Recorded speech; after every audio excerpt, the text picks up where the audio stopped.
à toutes les sœurs de combat, OTEP à tous les frères de combat. Maman connaît une belle mina metan mina si. Maman connaît bon tara bon azono soa bon nana. Bete yabi mezen bete vebi ngulambus bete vebi pap. Na si kama iburban. Bonjour à tous les frères et à toutes les sœurs de combat et bienvenue à Kemet Télévision. Voilà, c'est à travers cette introduction du frère Totabonné que nous ouvrons cette autre édition de Kemet, de Sagesse Camille sur Kemet Télévision, où nous allons justement explorer le thème fascinant intitulé Regard sur les tendances du mouvement Kamite. Alors que le mouvement Kamite vise à valoriser et à revivifier l'héritage ancestral africain, nous assistons à l'émergence des tendances divergences au sein même de ce mouvement. Ces dernières années, certains individus se réclamant de la kémitude ont adopté des idéologies et pratiques provenant des confréries et sectes qui ne correspondent pas au fondement originel du mouvement kamite. Ce phénomène soulève des questions sur l'authenticité et l'intégrité de l'identité kamite. Et c'est justement pour cela ce matin qu'avec le frère Tot Abonné, ontologue, métaphysicien et égyptologue, et avec son expertise, nous allons tenter de démêler le vrai du faux et comprendre les implications de ces tendances sur le mouvement kamite et ses membres. Je vous prie donc de vous installer confortablement car nous aurons une discussion approfondie et sans concession sur les pseudo-kamites, leur impact sur la perception de la kémitude et les défis que cela pose et qui cherchent à préserver l'héritage authentique des ancêtres. OTEP à tous, madame, monsieur, chers téléspectateurs. Avant de recevoir l'ontologue, métaphysicien et égyptologue, justement pour entrer dans le vif du sujet, nous allons très rapidement prendre cette bande d'annonces qui annonce justement la Kemet Reconnexion. Et je vous retrouve juste derrière pour lancer l'échange. A tout de suite.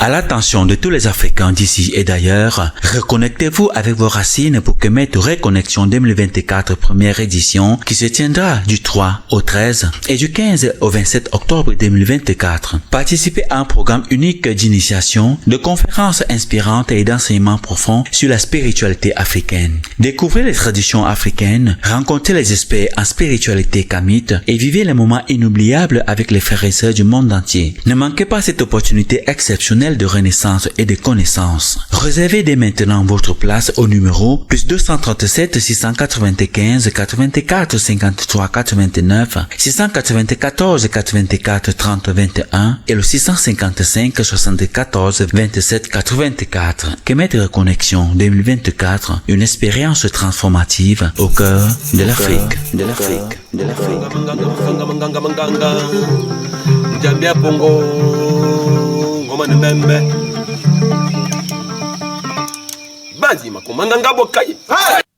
Retour sur le plateau, triple tep une fois de plus à vous, chers téléspectateurs et milliers d'abonnés qui nous suivez tous les jours dans le cadre de nos différentes émissions sur le plateau de Kemet Télévision. Et ce matin, justement, c'est Sagesse Kamite et nous sommes jeudi. Et comme tous les jeudis, justement, c'est le frère Totabonné qui prend le pouvoir sur les antennes de Kemet Télévision. Et avec une thématique fascinante, comme je l'ai dit dans mes propos introductifs, regard sur les tendances du mouvement Kamite.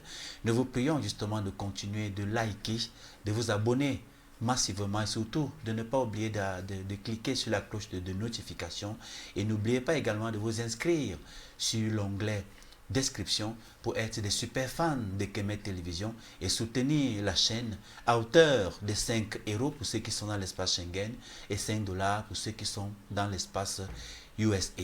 Une fois de plus, frère OTEP, et bienvenue. OTEP, frère. Nous sommes de nouveau réunis ici ce matin. Et nous allons une fois de plus, comme il est de coutume, diffuser, n'est-ce pas, cette science-là, non seulement pour le bonheur des Africains vivant sur le continent, et même pour le bonheur de tous ceux des Africains de la diaspora vivant dans tous les univers. Oui, tout à fait.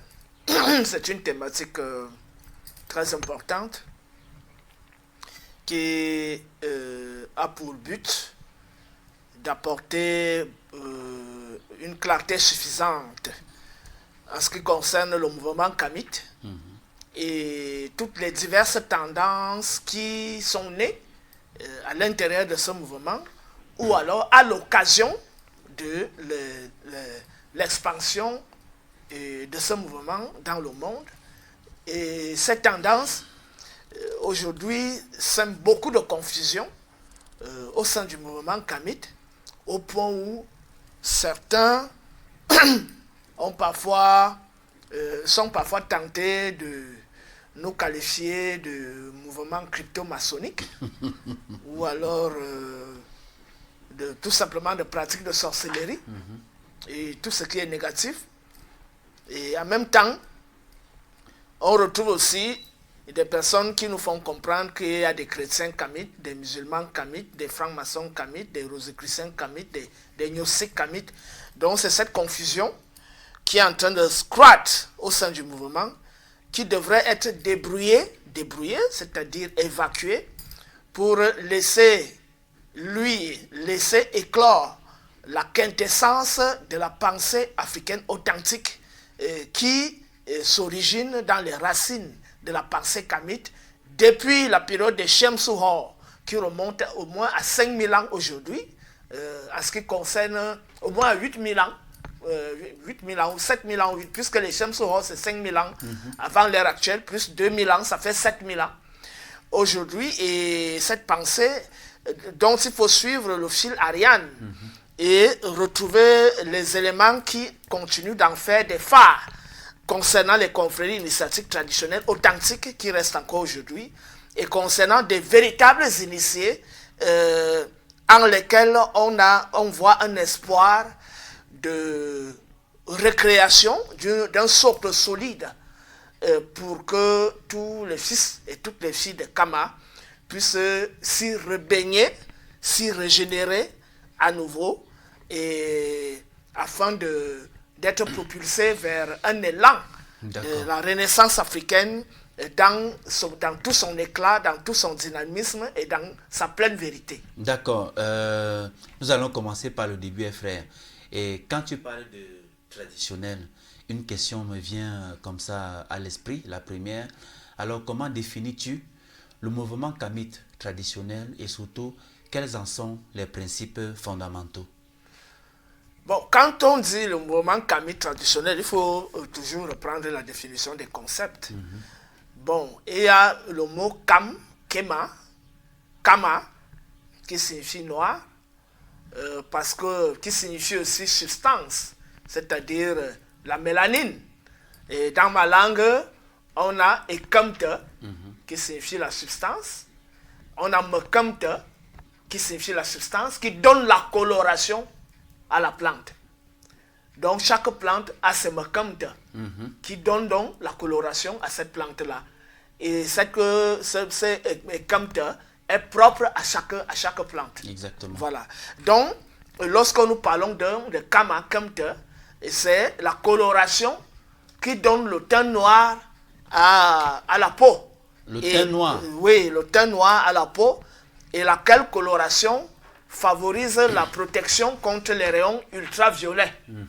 Donc, dans plusieurs langues négro-africaines, on peut retrouver les déclinaisons de cette expression pour pouvoir reconstituer la langue, parce que même sur le plan linguistique, il faut une reconstitution du corps d'Osiris, qui est la langue que parlaient les anciens Nesut Biti de la Nubie et de l'Égypte. Et il y a parfois les controverses qui naissent souvent en disant que les Nubiens étaient maltraités par les Égyptiens. Je rappelle que Osiri était un Nubien. La déesse Hathor elle-même est dépeinte comme la Nubienne. Et Horus lui-même est un Nubien. En fait, ce sont des divinités de Haute-Égypte. Et qui dit Haute-Égypte dit tous ceux qui ont hérité de la tradition nubienne et qui ont donc créé des postes avancés. Et donc, on se rend compte que quand on voit le site d'Horus, c'est le site de, comment on appelle ça, Horus, le site d'Horus, ça va me revenir. Le site d'Osiris, c'est Abydos. C'est au fond de l'Afrique, c'est-à-dire c'est pas en Méditerranée là-bas, c'est à reculons. La même chose Karnak et Luxor, c'est à l'intérieur de l'Afrique. Donc c'est pas en Méditerranée, c'est Héliopolis et Memphis qui sont proches de la Méditerranée. Donc Horus, bon c'est vrai qu'il y a des villes qui étaient dédiées à Horus. Voilà Neken, voilà la ville ancienne de Horus, c'est la ville qu'on appelle Neken. Donc on l'appelle, même il y a l'une des qualifications qu'on lui donne, Hor Nekenu, c'est-à-dire Horus de Neken. Donc Neken, on est en frontière nette avec la Nubie. Et quand on observe, en dehors de cette divinité, quand on observe même la naissance de l'Empire, avec les Shemsu Hor qui venaient du sud, effectivement, parce que lorsque les pharaons s'orientaient, ils disaient Nisut, c'est-à-dire ceux du sud où est cultivé le coton. Et effectivement, c'est la raison pour laquelle la reine Hatshepsut a fait une visite en Afrique, à l'intérieur de l'Afrique, où on montre leurs aînés, leurs pères, sur des chevaux. Quand on voit sur des chevaux, effectivement, quand on voit les fresques de la tombe d'Hatshepsut, on voit des noirs qui accueillent la reine Hatshepsut, elle-même qui était noire, effectivement. Donc ces Shemsu Hor venus du sud, ce sont eux par navigation qui ont créé la civilisation nubienne et la civilisation égyptienne. Partant des Shemsu Hor, le premier unificateur de la Haute et la Basse Égypte, Meni, ce qui signifie dans ma langue je suis. Et je rappelle qu'à l'est, dans un village à côté de Belabo, l'est Cameroun, on a rencontré un vieux Baka âgé de 118 ans qui s'appelle Meneu. Donc, ça varie. Meneu signifie je suis, Meni signifie je suis. Donc, et ça signifie aussi je demeure.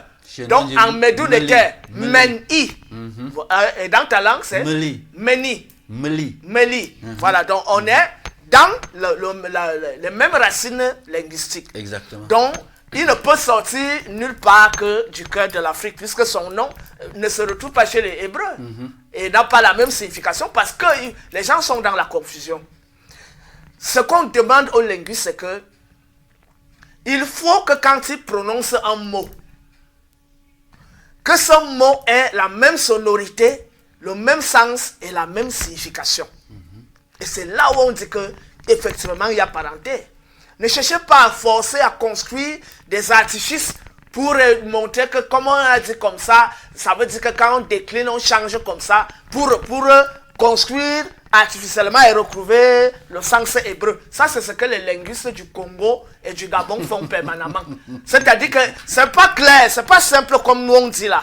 Amédou n'était Meni signifie ce qui est et demeure. Dans ma langue, Meni, ça signifie je suis et je demeure.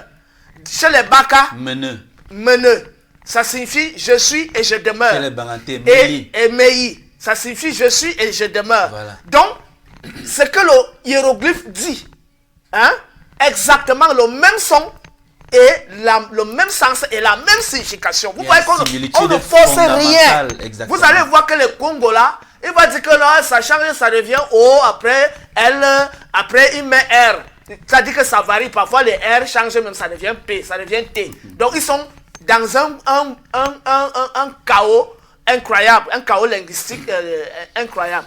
Et je rappelle que quand je suis allé chez les Baka, en 2019, ils m'ont dit que la force, la divinité, le grand esprit qu'ils adorent s'appelle Toum. Et donc, on a Atum. Suivez mon regard. On a Itam, on a Tem, on a Tum.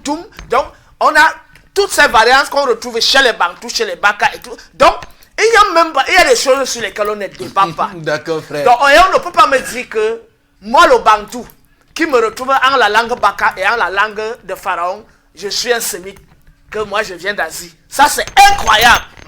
Parce que ce que nous savons, c'est que nous sommes les descendants des Baka. Exactement. Et c'est-à-dire les Baka sont les ancêtres de tous les Bantous.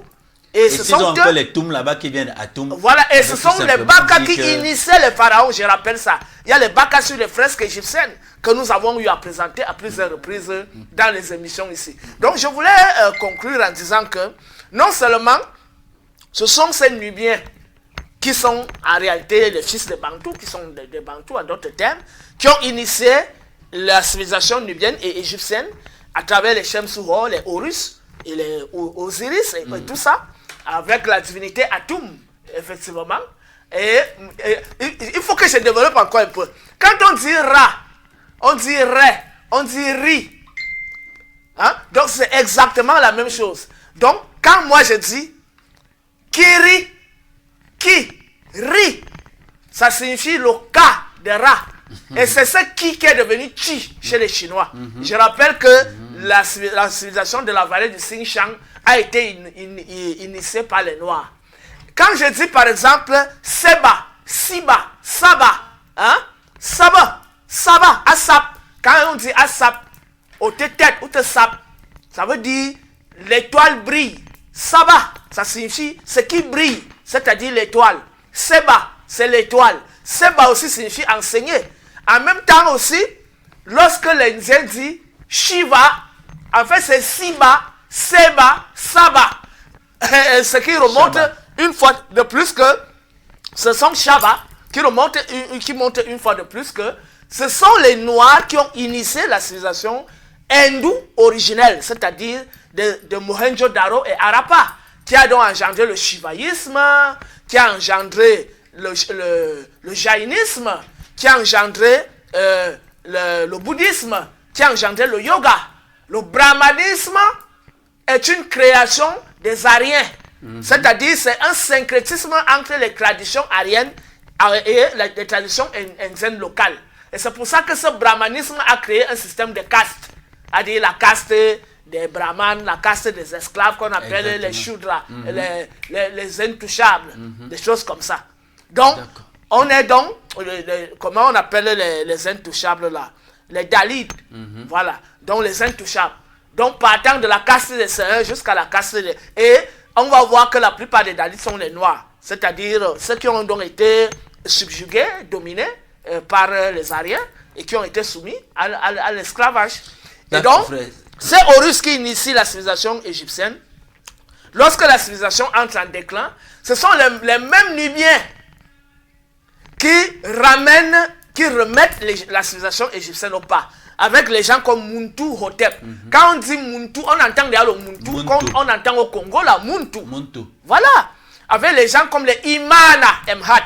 Et j'ai dit chez moi, on a un quartier, le dernier quartier, ce qui était à l'époque le dernier quartier de Yaoundé. C'est vrai qu'aujourd'hui on a des en Kozoa. Le dernier quartier c'était Emana. Donc, et les Ewondo disaient Emana. Les États disaient Imana, c'est-à-dire ce qui termine le terminus. Imana. Voilà, Imana. C'est-à-dire la fin de toute perception, de tout discours et de toute représentation. C'est-à-dire ce qui échappe à toute représentation. Et il y a même au fond, chez les États, un autre village qu'on appelle Imana. Donc, on ne peut pas nous dire qu'on retrouve les choses chez moi. On me dit que moi je sors d'Asie, que je suis un hébreu, et pourtant je suis un bantou. Et donc, c'est exactement la même chose qui s'est produite après, là on était au Moyen Empire, avec les Muntu, Hotep, Imana, Emhat et tous ces gars. C'est la même chose qui se produit lorsque les Hyksos envahissent l'Égypte. C'est toujours les gens venant de Haute-Égypte, c'est-à-dire de la zone de la Nubie. Hein, donc, Yamessou, avec son grand général Yamessou, fils d'Abana. Quand on dit Abana, on a les Abana ici, on a les Aboni, et tout ça. Donc, ce sont des noms d'ici. On ne peut pas me dire que ça vient d'Asie et que moi je suis un sémite. D'accord, frère. Et c'est la même chose qui se produit lorsque l'Égypte connaît une autre crise à travers l'infiltration des palais royaux sous les Ramsès. Et l'ère du renouvellement, c'est l'ère qu'on appelle Ouhemmesut ou Vemmesut, c'est-à-dire la régénération des naissances. L'ère du nouveau, l'ère du renouveau. Et ça, on est autour de 1150 avant l'ère actuelle.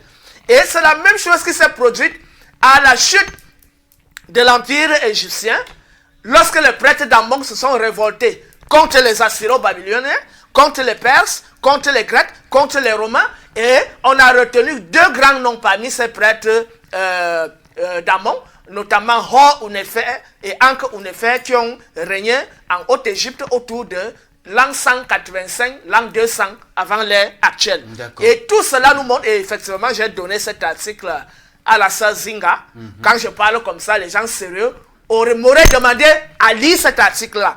Ils partent seulement faire des critiques, je ne sais pas, ineptes, alors qu'il y a la documentation qui atteste ce dont on parle. Exactement. Voilà, donc, je voulais donc démontrer que c'est nous. Cette affaire-là, c'est nous. Donc, les Kamites, que les gens arrêtent de dire que les Congos sont à part, et ils sont les Sémites, les Hébreux d'Afrique, et que les Kamites sont à part. On vient de monter une généalogie claire, parce que les langues Betsi et les langues de l'Ouest Cameroun correspondent dans la racine à la langue congolaise, aux langues congolaises. Donc, quand on fait une étude généalogique qu'on appelle ce que Tchèque-Anta, je peux appeler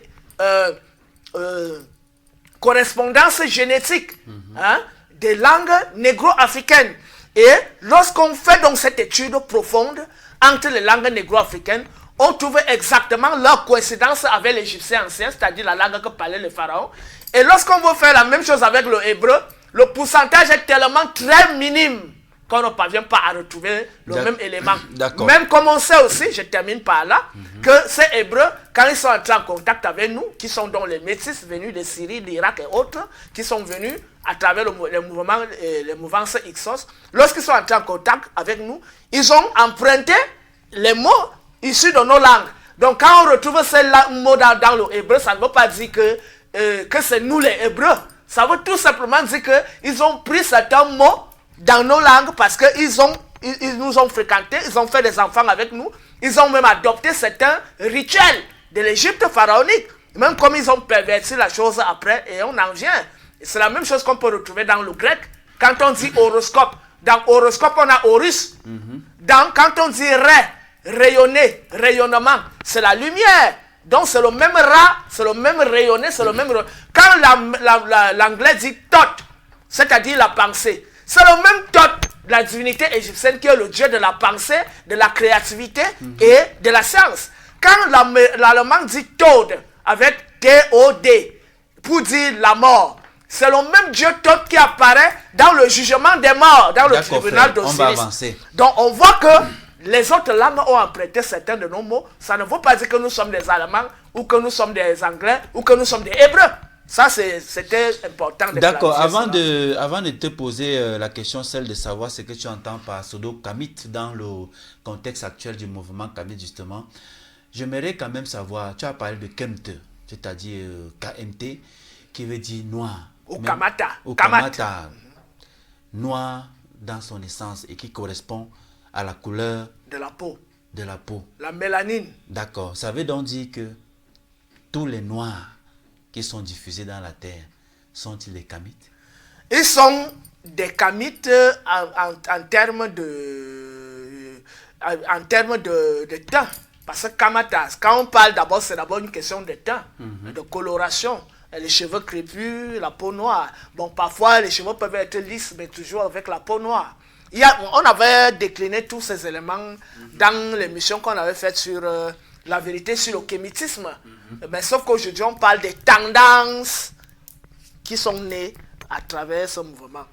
Donc, au-delà du temps, il y a l'attitude, les habitudes, le comportement, la vision du monde et tout ça. Et c'est pour ça qu'on dit ça remonte depuis les Shemsuhor. Donc, la vision du monde qu'avaient les Shemsuhor, les Horus, qui sont contre les septiens, parce que tout ce qu'on appelle les créateurs du judaïsme, du christianisme et de l'islam, y compris les sectes ésotériques comme la franc-maçonnerie, ont adopté cette comme modèle de divinité. Et je crois qu'on a fait plusieurs émissions ici sur la vérité sur la Bible, acte 1, la vérité sur la Bible, acte 2, du culte à Satan au culte au vrai Dieu, de la nature de la vraie divinité universelle et de son culte. On a monté avec documentation, stèles, gravures rupestres sur des pierres à l'appui, y compris les vestiges historiques. Donc il y a accompagné au temps, il y a une attitude. Et ce temps est correspondant d'abord à l'ancienneté, c'est-à-dire c'est le peuple le plus ancien qui a donc pu accumuler un certain nombre de savoirs et qui peut aujourd'hui lui bénéficier parce que si c'est lui qui est à l'origine, il doit être plus cultivé que tout le monde. Et il est donc inadmissible aujourd'hui qu'on trouve des kamites qui ne sont pas cultivés. S'il est le plus ancien et qu'il a créé la vertu, qu'il a découvert la vertu en observant la nature, il doit être le plus vertueux de tous les hommes sur terre. S'il est celui qui a découvert les forces, la science et tout ça, il doit être le plus grand scientifique. Si c'est lui qui a découvert la spiritualité le premier, il doit être le spirituel le plus avancé, le plus grand mystique. Et en enseigner aux autres. Et enseigner aux autres. Et monter même la voie, canaliser les autres. Et tout ça. Mais aujourd'hui, c'est tout le contraire. On est descendu très bas. Donc cette pensée kamite remonte depuis le Shemsuhor et a été donc relancée vers les années 1940 par l'illustre savant africain Cheikh Anta Diop, et qui après a été secondé par Obenga et toute la suite de l'égyptologie négro-africaine à laquelle je suis inscrite en dehors d'être philosophe, métaphysicien et ontologue. Voilà donc à peu près le fil Ariane, et on précise bien que tout ce qui remonte depuis les Horus, les Shemsuhor, les Osiris doivent retenir une chose, que pendant l'empire nubo-égyptien, ceux qui ont défendu la spiritualité orthodoxe, c'était les prêtres d'Amon. Il faut le préciser. C'était parce que les plus grands patriotes, c'était les prêtres d'Amon. Les gens qui ont combattu les étrangers, qui ont combattu la perversité, les idéologies étrangères, qui avaient pour but dégrader notre mode d'être et notre mode de vie. Donc c'était les prêtres d'Amon. Et ce sont ces prêtres d'Amon qu'on diabolise sous le règne d'Akhenaton. Et donc on comprend que comme Akhenaton avait pour grand-mère Moutemouya, une sémite, les sémites s'approprient Akhenaton et tout en Kamon et commencent à diaboliser les prêtres d'Amon qui voulaient préserver la tradition orthodoxe. Ça, c'était important de le dire. De le souligner, de le rappeler. Voilà, maintenant, dans le contexte actuel du mouvement Kamite Frère, qu'entends-tu par pseudo-Kamite? Les pseudo-Kamites, premièrement, ce sont des personnes qui n'ont pas encore compris. Je dis d'abord fondamentalement les personnes qui n'ont pas encore compris la quintessence, la philosophie de la pensée kamite. Et par quel alchimiste sont-ils donc kamites? Ils sont devenus, beaucoup sont aujourd'hui kamites par mouvance. Vous savez que même la jeunesse, et même par suivisme. Par suivisme, la jeunesse et même le peuple aime bien ce qui est nouveau. Et si dans ce qui est nouveau là, il retrouve certaines choses qui lui plaisent, qui correspondent à ses convictions, et bon, il va commencer à suivre, même s'il ne comprend pas le fond. Et donc, on est dans un élan tendancieux, ce qu'on appelle un effet de mode. Et donc, généralement, vous allez constater que lorsqu'il y a un nouveau mode vestimentaire, tout le monde, même les géants vont commencer à aborder ce nouveau mode vestimentaire. Lorsqu'il y a un nouveau slogan, je prends un exemple, c'est de ça qu'il s'agit. Mais on va parler de ça partout. Dès qu'une personne a dit une chose et que cette personne a une certaine qualité, tout le monde recommence à reproduire la même. Donc on appelle ça un mimétisme moutonnier. Et donc la mimésis ou le mimétisme est la tendance populaire. Et ce populisme qui s'engouffre dans le mouvement kamite crée un système mosaïque, bigarré, chaotique, dont on ne connaît même plus le sens, la signification, les buts, les tenants et les aboutissants de cette tendance-là. On est donc dans une confusion totale. D'autres y entrent par opportunisme. C'est-à-dire que comme c'est la nouvelle tendance, moi j'appartiens déjà à un label. Et généralement, ce sont les gars qui sont dans les cercles ésotériques qui ont cette attitude-là. En fait, c'est des petits, c'est des on les appelle comment? Les septiens là. Ils sont d'une ruse incroyable. Et l'enjeu, c'est d'abord leurs intérêts.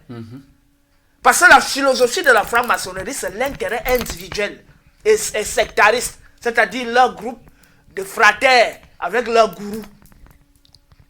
Tout pour eux, rien pour le peuple. Donc voilà leur tendance. Et quand ils voient donc un mouvement qui monte, qui tend à s'écarter de leur emprise et à rassembler le peuple autour d'un idéal, ils envoient les tentacules pour s'engouffrer dans le monde et dire que nous-mêmes aussi, nous sommes des kamites. Et ils utilisent donc des arguments selon lesquels si l'Afrique, si l'homme noir est le premier sur terre, il a tout créé. Donc, c'est lui qui a créé la franc-maçonnerie, c'est lui qui a créé le christianisme, c'est lui qui a créé l'islam, c'est lui qui a créé le judaïsme, c'est lui qui a créé la rose-croix, c'est lui qui a créé la gnose. Et donc, tout ça est africain. Et nous sommes tous entre frères, nous sommes entre nous, et on se fait des beaux yeux. Voilà donc la duplicité à laquelle on aboutit.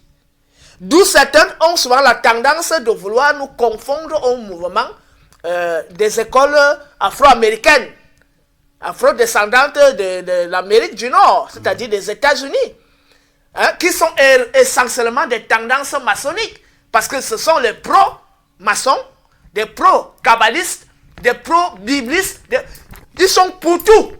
Parce que l'argument, c'est que tout est venu des Noirs, et donc tout est noir, et donc on doit pratiquer tout ça. Et donc la franc-maçonnerie doit éclairer la spiritualité africaine, et la spiritualité africaine doit soutenir la franc-maçonnerie. Voilà la bulle dans laquelle et c'est pourquoi justement certaines personnes se revendiquent de cette communauté-là, tout en adoptant les pratiques d'autres confréries et d'autres confréries et sectes. Oui, bien évidemment.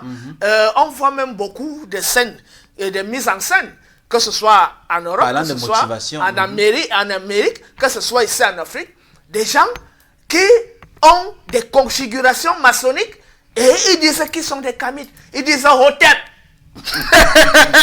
Hein? Et ils tiennent des propos qui nous amènent, nous, qui connaissons la philosophie de la franc-maçonnerie, la philosophie de la Rose-Croix, la philosophie des mouvements gnostiques, la philosophie du christianisme, la philosophie du judaïsme, la philosophie de l'islam et la pensée africaine. Et nous qui savons faire la part des choses parce qu'on y a mené des études approfondies en tant qu'expert dans le domaine, pas en tant que celui qui a passé le temps à lire les livres à gauche et à droite. Je suis qualifié dans mon domaine pour parler avec autorité dans ce domaine. La preuve, tout ce que j'ai eu à confronter, même sur les panels, j'ai à confronter des professeurs titulaires d'université, d'autres qui ont même des postes d'honneur honorifiques dans les universités ici au Cameroun, que j'ai foudroyé. Les gens qui voulaient nous montrer que la franc-maçonnerie c'est africain. Je leur ai dit, si les prêtres d'Amon ont combattu ça, si les gars n'ont pas été acceptés dans le temple d'Amon de Karnak, les Grecs n'ont pas été acceptés, les Romains n'ont pas été acceptés, comment vous pouvez dire qu'on leur a transmis ça, les codes? Ils ont pris ce qu'ils ont pris et ils ont transformé ce qu'ils ont transformé. Donc ce n'est pas le socle de la spiritualité africaine qui leur a transmis le flambeau. Et quand j'ai dit ça, il s'est tué, il a bouclé.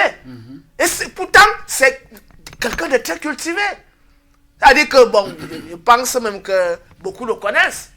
Hein, si on repart et suivre les anciennes émissions qu'on faisait à Vision 4 sur la question de les cercles ésotériques sont-ils d'origine africaine, on va me retrouver confronté à ces gens-là. Et où je tiens toujours la position que j'ai jusqu'à aujourd'hui. Donc, il y a donc cette confusion que nous observons. Et il y a aussi ceux qui sont à la quête du gain. Donc, en dehors de ceux qui aiment la tendance et la mode qui entrent dedans, en dehors des calculateurs que sont les francs-maçons, qui veulent semer la confusion dans le mouvement kamite et le chaos, il y a en plus de ça, ceux qui sont à la quête du gain matériel et de l'auto-glorification. Donc on voit des gens aussi qui profitent de cette tendance parce qu'ils ont étudié un rituel à gauche, ils ont étudié un rituel à droite, ils deviennent des grands initiateurs et ils commencent à se faire de l'argent sur le dos des gens. Il y a aussi ces gens-là. Hein? Parfois même l'initiation, même au fond, il n'est pas avancé dans l'initiation. Parce qu'il peut donner quelques recettes, il commence à éblouir tout le monde. C'est d'ailleurs la raison pour laquelle moi, tout abonné, malgré ma petite expérience, mon humble expérience dans les initiations pratiques, que tu connais très bien, et que beaucoup qui me côtoient connaissent très bien, je ne me suis jamais prononcé pour dire que je suis un maître initiateur ou un ceci ou un thérapeute ou quoi que ce soit. Je suis celui qui est né avec le don de transmission. C'est-à-dire celui qui reçoit la vérité et qui transmet cette vérité. Et donc je peux la recevoir intuitivement, Je peux aussi la recevoir à travers une intuition immédiate, spontanée, l'intuition métaphysique. Je peux aussi la recevoir à travers les observations que je fais sur la nature ambiante, c'est-à-dire les herbes, les plantes, le cycle de la lune, des étoiles et du soleil. Je peux aussi recevoir cela à travers des études intellectuelles, lesquelles études elles-mêmes sont guidées par une intuition naturelle qui a pour but de me maintenir toujours sur la voie de la vérité et ne jamais aller vers l'égarement. C'est d'ailleurs la raison pour laquelle les thèses que je soutiens correspondent avec ma vie personnelle, pas pour dire que je ne suis pas fait. C'est-à-dire que ceux qui me côtoient savent que quand ça ne va pas, je dis la vérité. Moi, je ne cours pas, je ne tourne pas, je ne mâche pas les mots. Je n'ai pas la langue fourchue, comme disaient les Amérindiens, que les visages pâles ont la langue fourchue. Donc, voilà à peu près pour dire que nous devons être nous-mêmes en correspondance avec ce que nous enseignons. Et donc, on voit donc beaucoup d'opportunistes qui profitent de ce mouvement pour se faire de l'argent et pour manipuler et profiter même parfois des femmes et manipuler d'autres personnes. Mais est-ce que ces individus ne cherchent pas à combler un vide spirituel ou même culturel? Ou alors il s'agit tout simplement d'une quête de légitimité et d'identité? Ceux qui ont la prétention de combler un vide spirituel, c'est ceux qui, par exemple, sont dans les écoles ésotériques et ceux qui sont dans les religions. C'est-à-dire les pratiquants du judaïsme, parce qu'il y a les rabbins nègres ici en Afrique. Hein. Bon, c'est pour ça qu'il faut en parler. Donc, il y a les chrétiens, il y a les musulmans, il y a les francs-maçons, les rosicruciens, les gnostiques, et tout ça. Maintenant, en ce qui concerne les religieux, les trois religions, judaïsme, christianisme, islam, qui sont plus connus ici en Afrique, hein, on se rend compte que il y a des gens qui vont te dire que je suis chrétien et je suis kamite. Je suis musulman et je suis kamite. Je pratique le judaïsme et je suis kamite. Je suis franc-maçon et je suis kamite et tout ça. Pourquoi ils le disent? Parce que le problème, c'est qu'il faut qu'il commence à parler des ancêtres. Donc dès que lui, il parle de « Oh, j'adore mes ancêtres », mais en même temps, je lis la Bible et voilà, je suis avec Jésus, je suis avec Moïse. Hein, les livres de Moïse, le 6e livre de Moïse, le 7e, le 13e livre de Moïse. Hein. Il y a beaucoup de... Ça, c'est les francs-maçons là-bas. Donc, ils vont te dire que dès qu'ils ont déjà accepté les ancêtres, ils sont devenus kamites. C'est-à-dire que être kamite, c'est pratiquer le culte des ancêtres. Le culte des crânes, le culte des reliques. C'est ça être kamite. Mais là, c'est tellement ridicule. Ça veut dire que là, on est face aux personnes qui ne comprennent pas encore la quintessence de la pensée kamite. Et lorsqu'ils estiment, par ailleurs, que la kémitude ou le mouvement kamite se limite au culte des ancêtres, à la reconnaissance des ancêtres dans sa vie et à l'oracle, c'est-à-dire faire la voyance, hein, la géomancie, la nécromancie, des choses comme ça. Pourtant, c'est un état d'esprit. Voilà, j'en viens. Donc, qu'il faut pratiquer la magie, des choses comme ça, que c'est ça être kamite. Et donc, mais en même temps, il faut qu'on ait un sauveur qui est Jésus. Parce que, oui, on aura beau faire le culte des ancêtres, mais il faut que Jésus nous sauve. Ou alors, qu'on ait un législateur qui est Moïse. C'est-à-dire qu'il faut que la Bible soit toujours au centre de l'affaire. Ou alors, de l'autre côté, le Coran. Oui, moi, je suis marabout, je suis malien, sénégalais, je pratique l'islam. Et je suis marabout, donc je fais la voyance, je fais la thérapie à base des plantes, je connais la force de la lune, des choses comme ça. Il va te dire qu'il est kamite. Donc tu vois cette mosaïque de pensée, on est donc dans un foutu.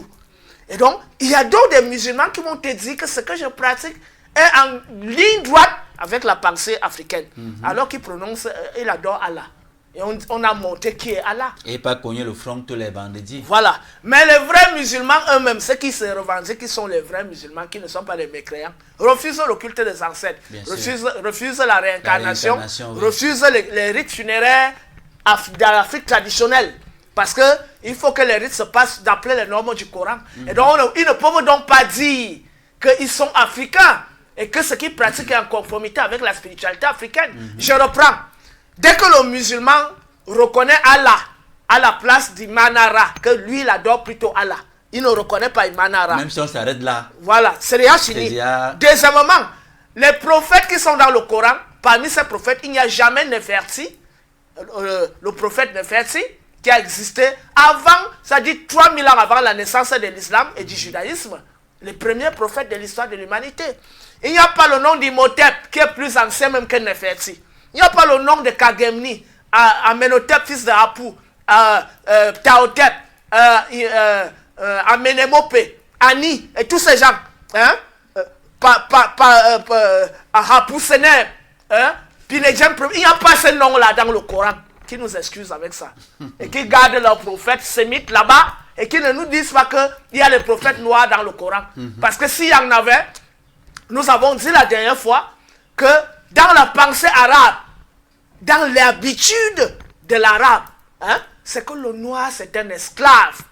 La preuve, ils ont dépeint Bilal et Abu Dha qui étaient les compagnons de Muhammad. Avant même que le Coran ne soit rédigé, ils appelaient déjà Bilal et Abu Dha esclaves. Donc on ne peut donc pas nous dire qu'il y a les prophètes noirs dans la Bible qui ne seraient pas des esclaves.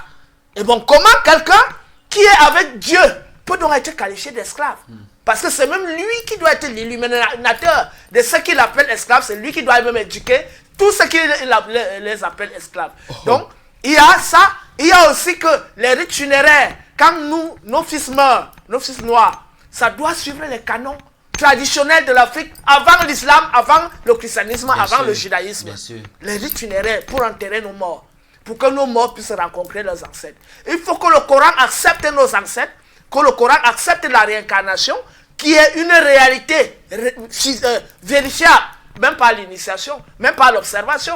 Quelqu'un meurt, on lui coupe le doigt, quand il renaît avec un doigt coupé. Donc les Indiens savent ça, les Chinois savent ça, les grands peuples comme ces peuples-là. Et le peuple le plus ancien, sur la base des plus anciens textes, reconnaît ça. Ce n'est pas une religion qui est née hier, qui doit venir nous donner des leçons. Donc il y a autant d'éléments dans l'islam qui montrent que ce n'est pas l'affaire des Africains.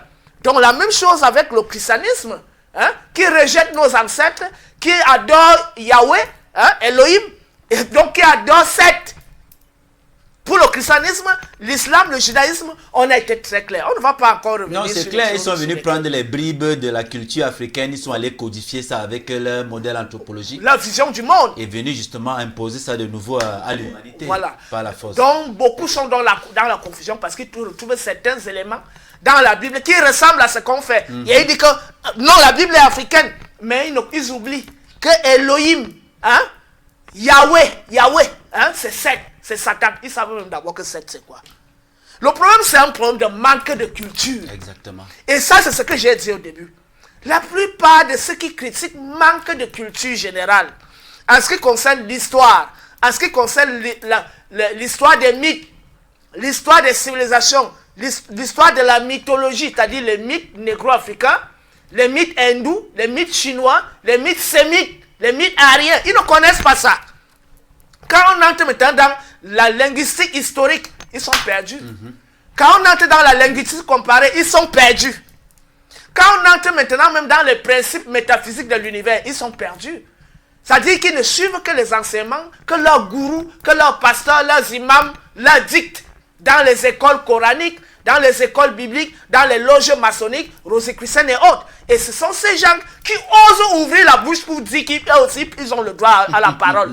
Alors qu'ils ne sont pas dans la recherche fondamentale.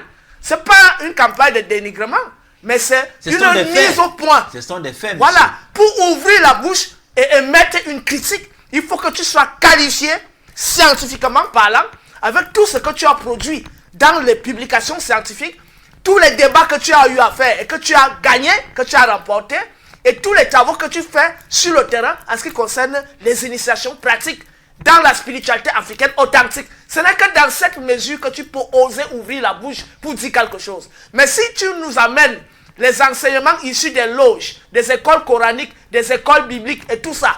C'est pourquoi justement on ne tient pas compte des critiques qu'on nous fait sur notre page. Voilà. C'est les critiques qui ne sont pas fondées scientifiquement et cohérentes même à la épistémologiques, qui ne sont même pas cohérentes. Voilà, effectivement. Sur le plan épistémologique, quand tu pistes celui-là, tu te rends compte que il est radicalement influencé et moutonisé et zombifié par l'école à laquelle il appartient. Nous sommes dans un refondement qui évacue tous les labels. À l'origine, on était des chrétiens. Aujourd'hui, nous sommes dans une refondation qui part d'une phénoménologie, c'est-à-dire observation de la nature. La sagesse qu'on observe dans la nature est ce que la nature nous enseigne.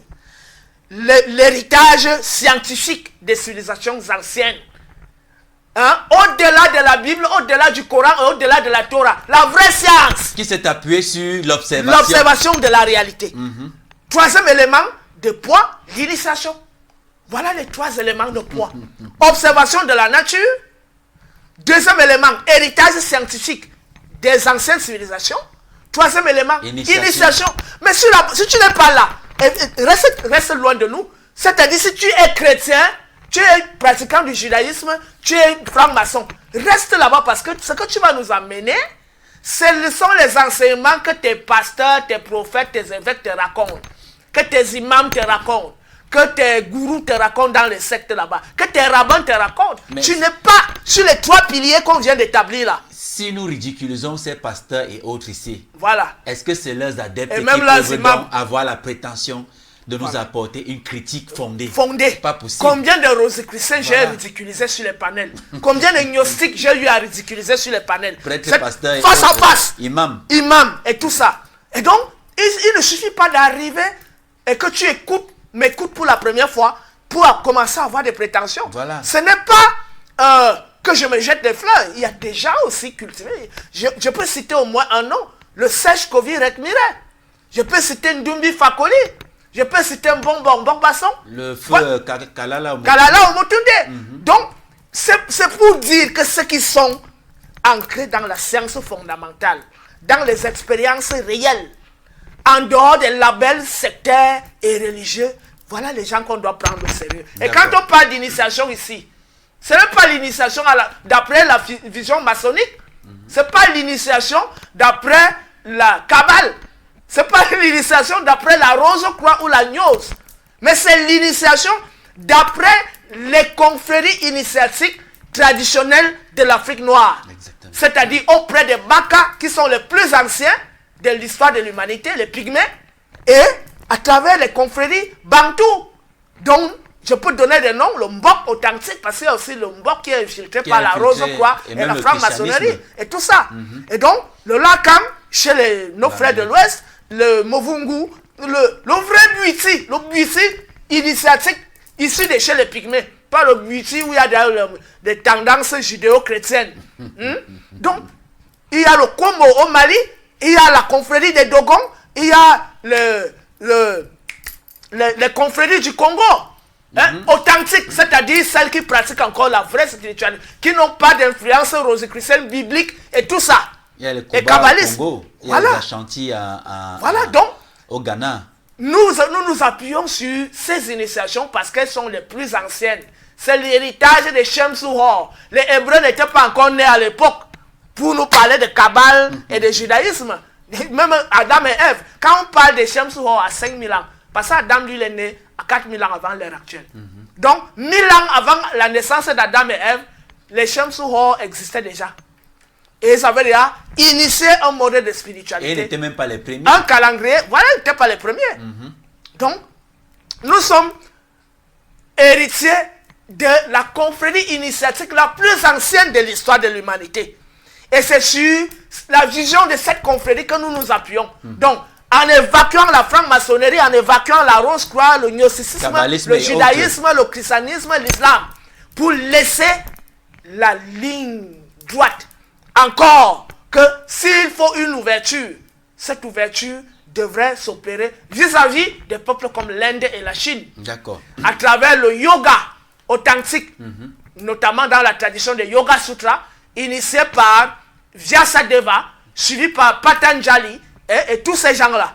Et de l'autre côté, on a le bouddhisme authentique, on a le jaïnisme authentique, et on a... qu'est-ce que j'ai encore énuméré de l'autre côté en Chine, on a le taoïsme authentique, donc initié par Fouyi.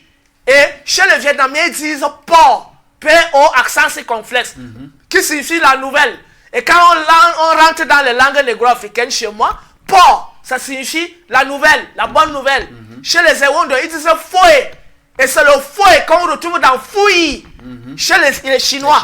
Voilà. Qui signifie celui qui a amené la bonne nouvelle. C'est lui l'initiateur du taoïsme et de la doctrine du Yiking et tout ça. Avant que les Lao Tse, les Chuang Tse et tous ces gens viennent poursuivre le travail. Donc on est là dans un héritage africain authentique. On peut même encore porter le regard un peu sur le shintoïsme, mais le vrai shintoïsme traditionnel. Mais nous disons, toutes les tendances qui sont nées du judaïsme, du christianisme, de l'islam, les tendances ésotériques qui en découlent, sont des tendances perverses, y compris les tendances qui sont nées des écoles grecques. Donc tous ces gens qui adoraient les dieux de la guerre, qui adoptent les dieux pervers, les dieux sanguinaires, les dieux du désordre et les dieux de la destruction. Tous ces héritiers de cette tendance, nous rejetons ça et nous nous ancrons sur les traditions qui sont issues de la ligne droite. Donc nous disons que les vrais kémites, contrairement aux faux kémites, c'est ceux qui se réclament de la ligne que je viens d'énoncer là tout à l'heure. D'accord. Alors frère, maintenant, quels peuvent être les impacts de ces tendances pseudo-kamites sur la perception holistique du mouvement? Bien évidemment, c'est un très grave danger. C'est un très grave danger. Pourquoi? Parce que lorsqu'on va regarder les temples, quand on dit que quelqu'un vient, il dit qu'il veut être kamite. Il arrive dans un temple kamite. Un temple dit kamite. Il trouve une croix chrétienne. Il arrive dans un temple kamite. Il voit que les gens font le signe de croix. Donc ça veut dire déjà que celui qui est là ne sait même pas ce que c'est qu'être kamite. Il ne connaît même pas la pensée profonde de la kémitude. Il y a le symbolisme propre à l'Afrique, dont la croix en sait que je porte au cou. Donc quand tu dis que tu es kamite, voilà ce que tu dois retrouver dans mon temple. Hein? Bon, en même temps, si je arrive, je retrouve un tablier, je trouve l'équerre et le compas. On est là où là? Si on n'est pas dans la franc-maçonnerie, on est où? Donc, tu vois que moi je suis allé chez les Baka. Lorsque ils font les trucs pour te mettre dans le cercle, ils ont leurs tracés qui n'ont rien à voir avec ce que les autres appellent l'étoile de David. Ce qui te trace, c'est des étoiles imbriquées, mais très complexes à reproduire. Mais les gens veulent nous éblouir tous les jours. Oh, l'étoile de David. C'est même d'abord que c'est l'étoile de David.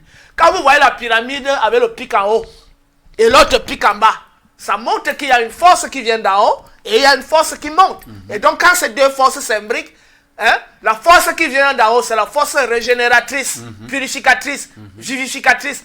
La force qui part du bas, c'est la force qui a pour but de remonter pour aller se purifier vers le haut et de redescendre pour venir vivifier ce qui est en bas.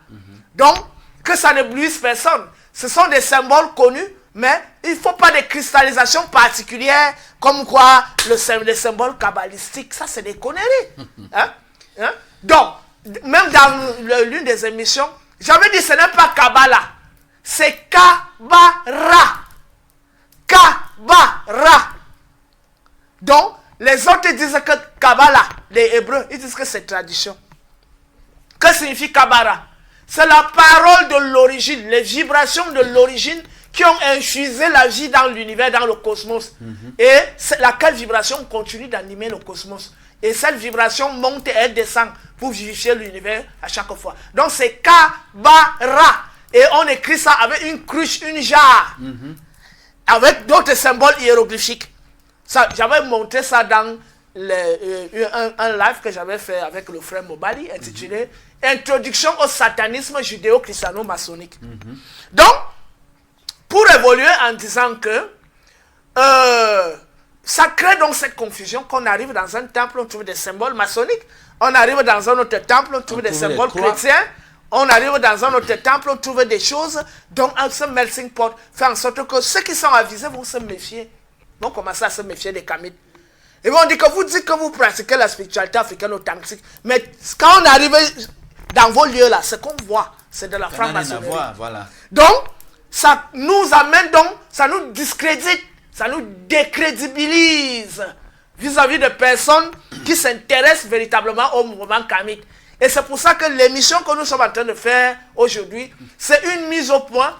Et afin de porter lumière et apporter davantage de clarté en ce qui concerne notre position sur la véritable pensée kamite, sur les symboles qui se retrouvent dans l'univers kamite et sur les rites cérémoniels et sur la philosophie de vie qui se retrouvent dans la pensée kamite. Donc pour sortir de cette confusion, il a fallu donc cette émission afin que les uns et les autres ne tombent plus dans le piège des francs-maçons, des chrétiens cachés, des rosicruciens cachés qui prétendent être des kamites. Oui frère, maintenant, est-ce que ces influences extérieures peuvent-elles modifier la dynamique interne du mouvement kamite et de son message?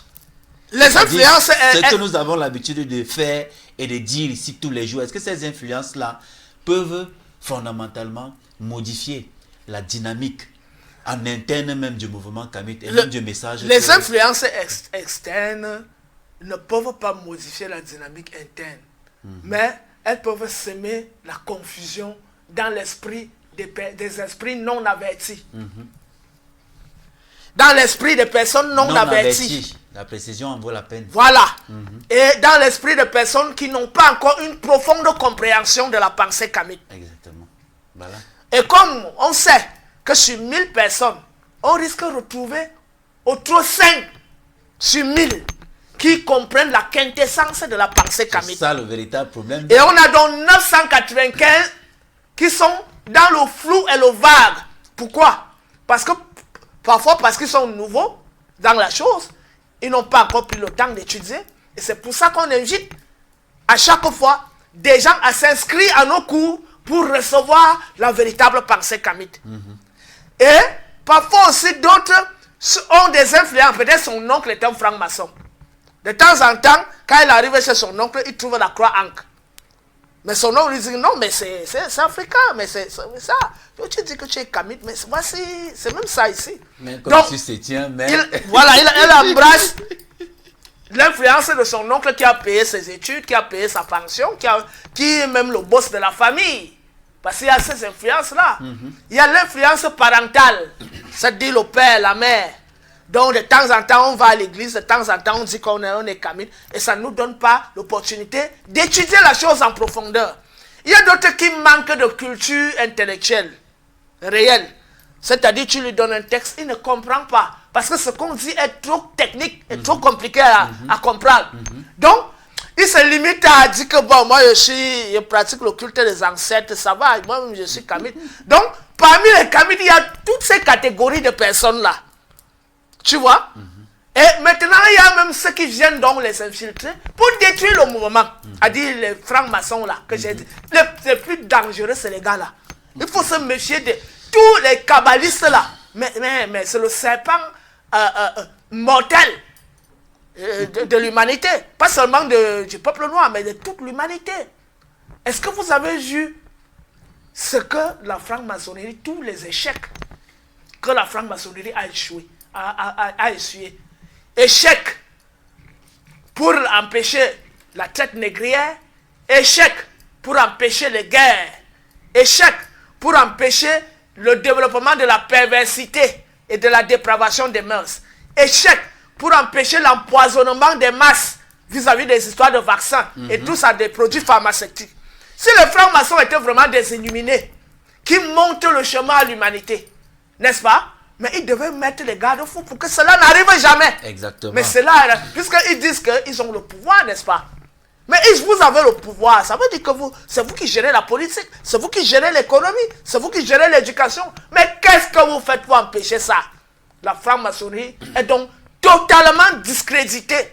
Et quand on connaît même sa philosophie et les pratiques qui sont opérées, et quand je parle de la philosophie et des pratiques, je ne parle pas aux apprentis maçons que dès il a 1 an ou 2 ou 3 ans ou 5 ans, ou même 10 ans dans la franc-maçonnerie, on n'a pas encore commencé à lui montrer les vraies choses. Il se lève pour dire que vous dénigrez la franc-maçonnerie parce que vous ne connaissez. Qu'est-ce qu'ils en savent? Qu'ils fassent très attention quand ils ouvrent leur bouche pour parler. Parce que quand on commence à te faire traverser les portes dans leur univers là. C'est en ce moment que tu ressens dans ton corps ce qui t'arrive. Et c'est là, que, dès qu'on t'a déjà branché là, le retour n'est plus possible. Puisque tu connais déjà les secrets, on va te tuer. Exactement. Et c'est pour ça que certains restent là. On t'a soumis. Oui, d'autres restent là seulement, il dit qu'il étudie la philosophie maçonnique et que c'est pas mauvais. Quand tu lis les livres sur la franc-maçonnerie et traverser les pratiques septièmes, parce que les mystères, les rites maçonniques sont structurés d'après les rites septiens. Et ces rites septiens, pour les connaître, il faut lire les papyrus. Il ne faut pas lire les traductions que Blavatsky a faites, et les trucs que Blavatsky a racontés sur la théosophie, les Kunrat dans Amphithéâtre, de lire Lumière sur le sanctuaire, de, je sais, ça on l'appelle comment, hein? La flamme sur la chandelle, les textes de, je ne sais pas quoi, hein? Moréasson, Alexandre Moréasson, Lumière sur le sanctuaire. Et jusqu'à il y a les gens que, quand ils me voient, ils osent me parler de ça. C'est-à-dire qu'ils croient que quand ils me disent ça, ils m'éblouissent. Moi, récemment, il dit que vraiment. Donc, vous êtes éblouis par des choses comme ça. Alexandre Moréasson, il dit quoi? Oui, mais c'est des rites puissants. Mais de quel ordre? Quel type de rite? Inscrit dans quelle philosophie, dans quelle logique? Pour faire de vous quoi? Voilà les questions fondamentales qu'il faut se poser. D'accord. On n'est pas en train de dire que ce ne sont pas des rites puissants, ce sont des rites puissants, mais qui vous conduisent vers quelle voie? Voilà. Vers la voie septième. D'abord, quand vous ne savez pas qui est Seth, quelle est la nature de Seth? Quelle est la polarité septième? Si vous ne connaissez pas ça, vous ne devez même pas ouvrir la bouche pour parler. Exactement. Parce que chaque jour, on parle de Seth. Et c'est le même Seth qu'on retrouve dans la Bible. Qu'on dit que c'est le fils élu d'Adam. Donc, on a déjà dit ça, on ne va pas revenir dessus. Donc, on est donc là en train de dire que oui, les gens, la mouvance populaire peut être égarée dans ce confusionnisme avec des gens qui mélangent, qui font dans le syncrétisme. Mais la quintessence de la pensée kamite, tant que je vis, tant que le Sèche Kovi Rekmire vit, tant que Ndumbi Fakoli vit, et tous les autres, et les vrais maîtres cachés même, les vrais grands initiateurs cachés avec lesquels nous sommes, tant qu'ils vivent, la quintessence de la spiritualité, de la pensée, de la philosophie kamite ne sera jamais teintée. Jamais. D'accord, frère. Maintenant, sur le plan de l'authenticité et tradition, quelles mesures peuvent être prises pour distinguer justement l'authentique héritage kamite des interprétations déviantes ou opportunistes? Nous avons commencé à ébaucher ça. Justement. Nous avons commencé par dire que le mouvement kamite est l'héritage des Shem Suhor. Et nous allons arriver également sur le rôle des leaders, des éducateurs. Bien évidemment. Très important. Le mouvement kamite est issu des Shem Suhor. Il s'est poursuivi à travers la culture mahatique, c'est-à-dire Mahat, la justice, la vérité, l'ordre et l'équité. Et donc tout ce qui rentre dans l'orthodoxie, toutes les divinités qui entrent dans l'orthodoxie de la pensée kamite sont Imanara, qui a été reconnu par le roi Ixos nommé Apophis comme roi des dieux. C'est-à-dire que le roi des Sémites, des Ixos là, Hekakasut là, a reconnu que Imanara, Amon-Ra, est le roi des dieux. Alors que le Seth que lui il adorait, qui est Baal, qui est Yahweh, qui est Elohim, qui est Allah, hein? Il n'a jamais dit que c'est le roi des dieux. Il a reconnu que les lois là, est le roi de son Dieu. Voilà, le roi de Seth. Le roi du Dieu Seth. Voilà. Donc il a reconnu ça. Donc tous ceux qui disent qu'ils sont avec Allah là, hein, avec Elohim, Yahweh, hein, ils ne sont pas avec le roi de Dieu. Ils ne reconnaissent pas Imanara, ils ne reconnaissent pas Amon-Ra. Hein? Donc il y a ça. Donc Imanara, Usire, qui est la parcelle divine qui s'incarne dans le minéral, le végétal et l'animal et l'humain, et qui permet à ce que même si cette chose meurt, elle ressuscite. C'est ça Usire, c'est ça Osiris. Horus, c'est celui qui perpétue la Mahat, c'est le gardien de la Mahat. Voilà. C'est pour ça qu'il est le parèdre, époux d'Hathor, la gardienne de la beauté, de l'harmonie, des vibrations divines. Et donc c'est ce Horus-là, parce qu'il y a deux Horus. Il y a Horus l'ancien, hein, Hor ou Horus le grand. C'est lui qui est donc assimilé à Ra. Parce qu'en réalité c'est Hora, Hari. Donc le Hari, qui est dit dans les chants de ce qu'on appelle chez les hindous là. Hare, Hare, Hare Krishna, Hare, Hare, Hare. Le Hare là c'est Hare, c'est Hora, c'est Horus.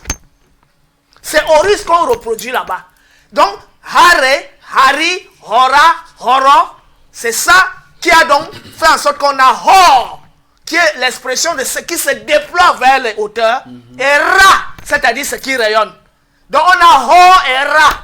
Donc Ra est issu de Horo. C'est Hora, c'est ça qui est devenu Lora. Donc en fait, les mots, on voit comment les mots ont évolué et c'est cohérent, c'est clair. Exactement. Donc on a Hor, c'est quoi? Ce qui se lance vers les hauteurs et qui éclate en lumière et qui éclaire donc tout ce qui est, c'est ça, Hora, Hora, Ora, Hari, Hare. Voilà. Chez les Indiens. Voilà. Non mais ce sont nos frères. Donc c'est les mêmes pratiques. Oui. Donc on a donc cette divinité là. Qui est cette? Qui est Apophis? C'est tout ce qui vise à soumettre d'abord ce qui dégrade la lumière. C'est la dégradation de la lumière vers le matériel. C'est la dégradation de la pureté vers la putréfaction. C'est la dégradation de l'ordre vers le désordre. C'est ça Apophis et c'est ça Seth.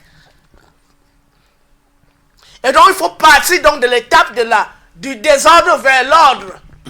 De l'étape de la putréfaction vers la pureté. De l'étape de l'impureté qui est la putréfaction vers la pureté. De l'étape de la dégradation vers la gradation. De la mort vers la vie. De la mort vers la vie. Et donc, il faut pour être capable de vaincre ça, il faut être un Horus. Et qui est Horus? C'est celui qui a vaincu Seth. Voilà. Il faut être un Hora. Hein? C'est-à-dire Horus qui a vaincu Seth. Ra, celui qui vend Apophis chaque jour. Parce que chaque fois, il apparaît et il émet des rayons. Alors qu'Apophis, c'est le brouillard, ce sont les ténèbres, ce sont les nuages qui, à chaque fois, veulent empêcher la lumière de jaillir. D'accord, frère. Voilà. Maintenant, quel rôle les leaders? Donc, non, je n'ai pas terminé. D'accord. Je voulais donc poursuivre en disant que on a donc cette divinité, cet ordre théologique ou cet ordre du panthéon égyptien. Et on aboutit maintenant aux prêtres, c'est-à-dire ceux qui perpétuent, ceux qui transmettent ces mystères, ces enseignements, les prêtres. Donc on a les prêtres de Djeuti Thoth. Hein? Effectivement, parmi les divinités, il y a Djeuti, qui est aussi celui donc qui apporte la sagesse, l'intelligence et la culture de la science et de la pratique de la maths. On a donc la caste des prêtres, les prêtres d'Amon, ceux qui initient au mystère des mystères. On a la caste des prêtres de Ptah, ceux qui sont les architectes. On a la caste des prêtres de Djeuti, c'est-à-dire ceux qui font dans l'innovation scientifique et l'enseignement de la maths. Les scribes également. Les scribes.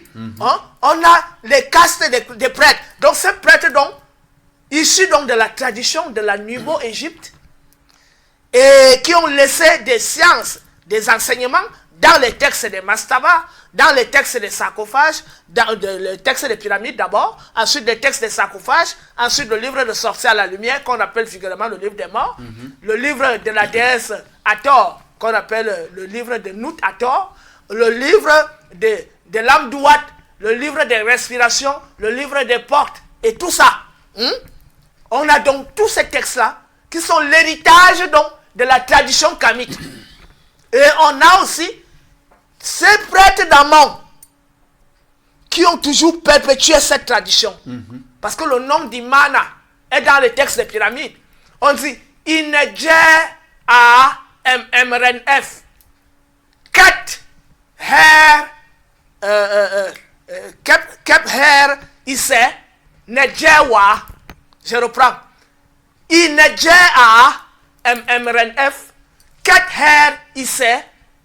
Pas Nedjewa, Nebwa. Nebwa signifie toi l'unique Seigneur. Donc, Inedjea, oh toi, la grande divinité, dont le nom est caché. Donc, Imana signifie ce qui est caché, le caché. Ket her isse. Une offrande est disponible pour toi ici. Nebwa, toi l'unique Seigneur. Donc, on a ça. Et tout cela est gravé sur les pierres. Sur les pierres. Dans la vallée des rois. Voilà. Longtemps avant. Dans la pyramide du pharaon Ounas, cette inscription, Ounas. cette formule, Ounassé, a vécu autour de 2400 avant l'ère actuelle. Et les formules ont été gravées dans sa tombe autour de 2350 avant l'ère actuelle. Avant que l'écriture hébraïque ne naisse, avant que l'écriture grecque ne naisse, avant que l'écriture arabe ne naisse, hein, les textes étaient déjà gravés. Donc avant que la Bible ne soit écrite, avant que la Torah ne soit écrite, parce que Moïse n'existait pas à cette époque. Des milliers d'années avant la naissance de Moïse même. Voilà. Donc, on a ça. Que les Noirs connaissent la vraie divinité. Donc, on a donc ces vérités dans les textes. Et les prêtres d'Amon sont donc les héritiers de cette tradition et qui l'ont perpétuée. Donc, voilà donc ce qu'on appelle la tradition kamite. Et cette tradition kamite s'est poursuivie à travers le repli des prêtres d'Amon au cœur de l'Afrique. Parce que lorsque les gars ont vu la perversion s'étendre, ils se sont repliés. Et ce sont ces prêtres d'Amon qui sont venus créer le vaudou, le mbok, le lakam, le buiti, avec la collaboration avec les pygmées et tout ça. D'ailleurs, c'est les pygmées qui initiaient ces gens-là. Donc, ces confréries initiatiques traditionnelles qui existent aujourd'hui, c'est la fragmentation de la spiritualité unitaire qui était pratiquée au sein de l'Empire égyptien. La spiritualité authentique des prêtres d'Amon, des anciens de la Mat, des mystères d'Osiris, et les suivants d'Horus, et Hathor, et tout ça.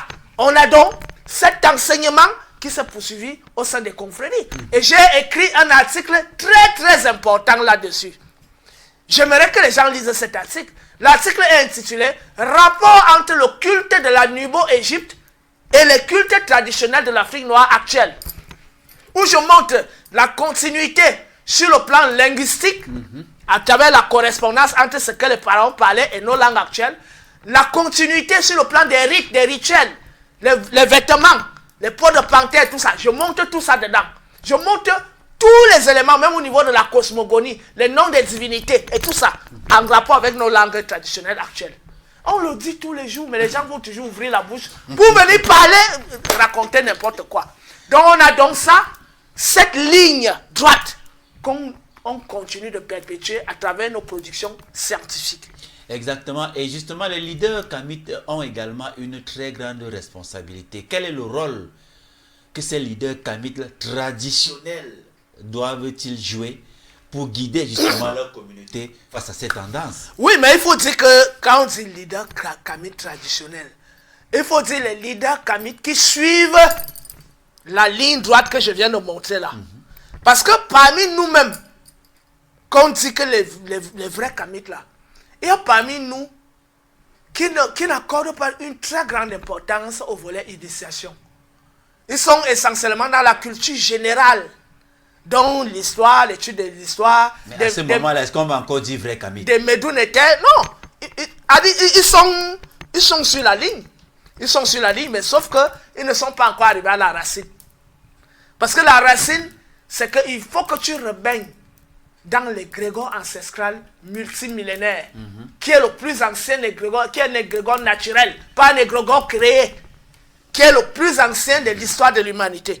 Si tu n'es pas connecté à ça, tu es encore dans le domaine intellectuel qui est très important parce que les publications scientifiques, c'est ça même qui aide à comprendre, à mieux comprendre ce mouvement-là. Il est donc nécessaire d'intensifier l'éducation. Oui, bien évidemment. Donc, il y a en ce moment un travail que je fais déjà, qui doit s'opérer entre nous qui avons fait des études spécifiques dans ce domaine-là, dont l'égyptologie, les méthodes de Médounétaires, le panthéon égyptien et tout ça, et les initiés qui sont dans les forêts, qui ne connaissent pas les hiéroglyphes, qui ne connaissent pas les textes des pyramides, les textes du livre des morts et tout ça, hein, et qui ne connaissent même pas la parenté avec l'Égypte, la proximité et la continuité historique, qui ne savent pas que c'est grâce à nous que les mathématiques ont vu le jour. Il y a les initiés en forêt qui ne savent pas ça.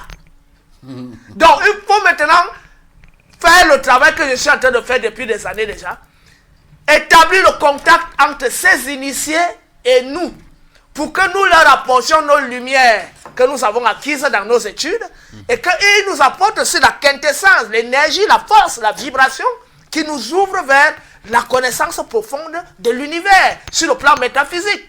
Et ça, c'est un travail qui est déjà en train de se faire depuis des années. Voilà, ils sont donc rares qui opèrent ce travail-là. On voit des tendances kamites recocriviées dans l'ethnie-tribalité. Ils vont te dire qu'eux, ils sont des lacamistes. L'autre vont te dire les gens du Ngon les Ngonoïstes. Les autres vont te dire qu'ils sont les gars du Mbok. Hein? Les autres vont te dire qu'ils sont le Ngui, les gens du Ngui. Les autres ils vont te dire qu'ils sont les Congo. Donc on est là dans une fragmentation ethno-centrée qui ne sert pas les intérêts de l'unité africaine et de la renaissance africaine. Parce que l'enjeu du mouvement kamite, c'est de rendre possible l'unité africaine. C'est-à-dire l'unité des peuples noirs. Et tant qu'on est dans les tendances tribales, kamites a dit que les Sawaïstes, a dit qu'ils sont dans ils vont te parler de Nyambé. Les autres vont te parler de Zambi Ampungu.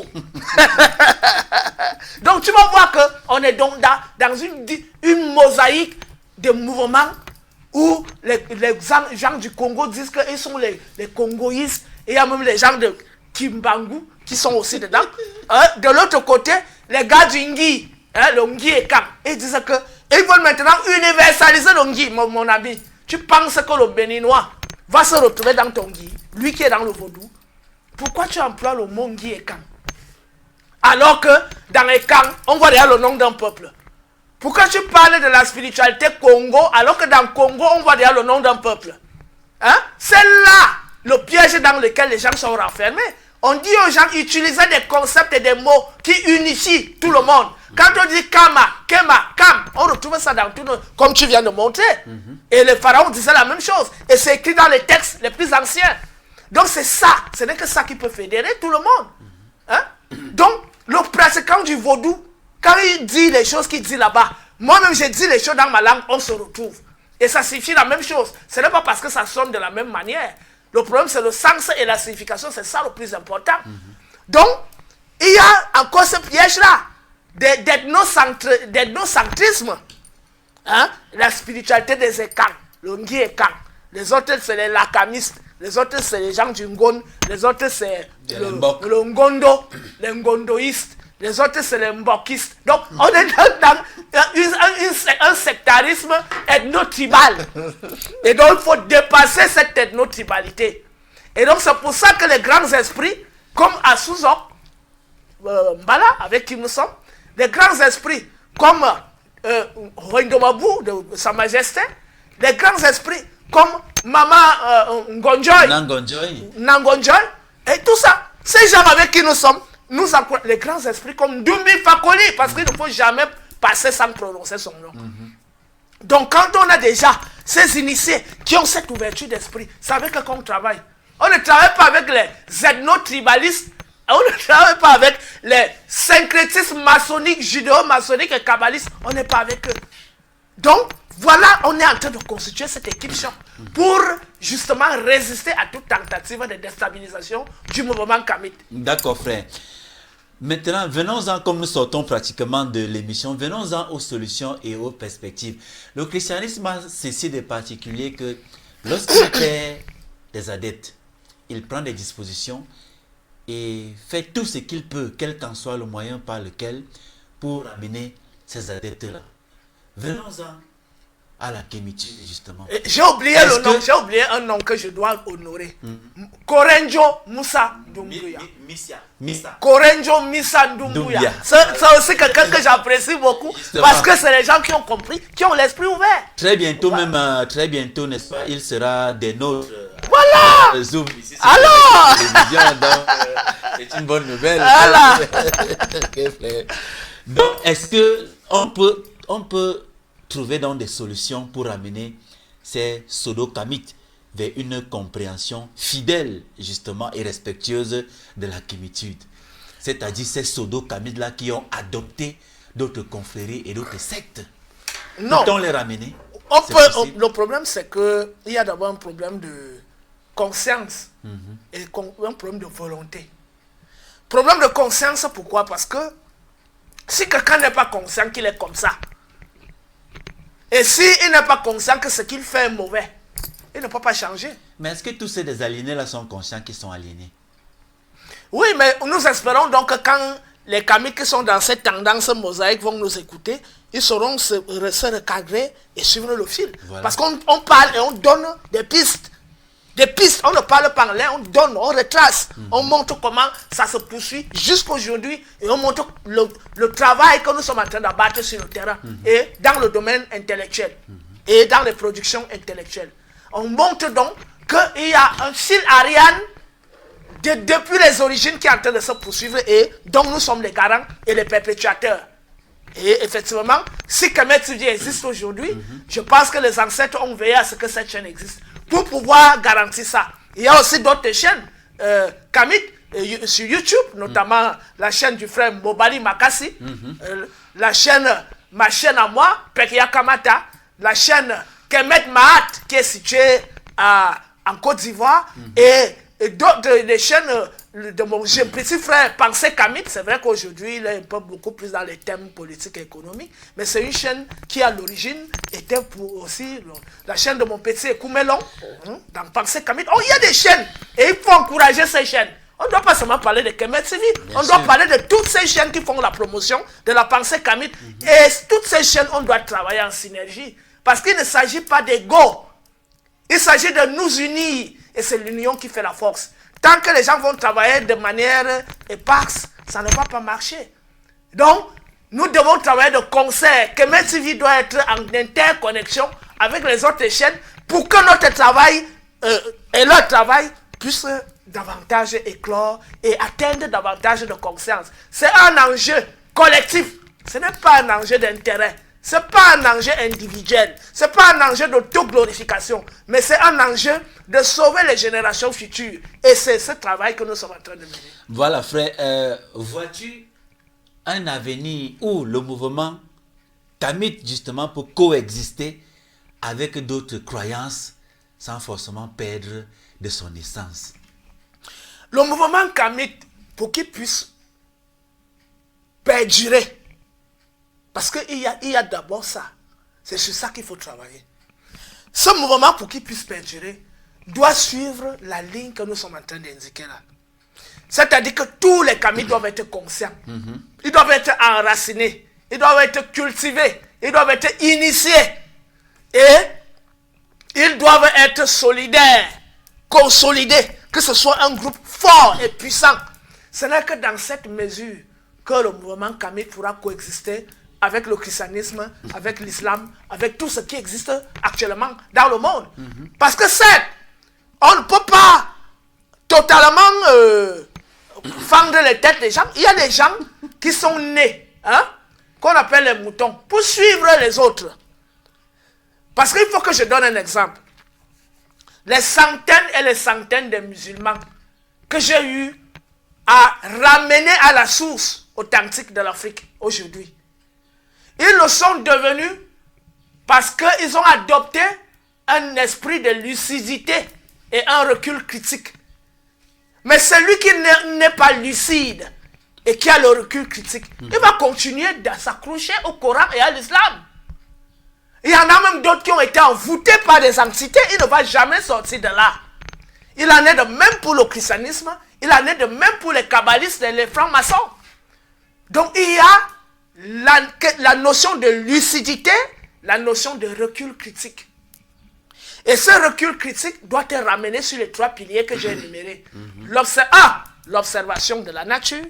2, l'héritage scientifique, c'est-à-dire dans le domaine de l'anthropologie, dans le domaine des civilisations, l'histoire des civilisations, dans le domaine l'histoire, la philosophie, l'archéologie. Voilà. Et là, on retrouve le fil Ariane. De l'autre côté, l'initiation authentique.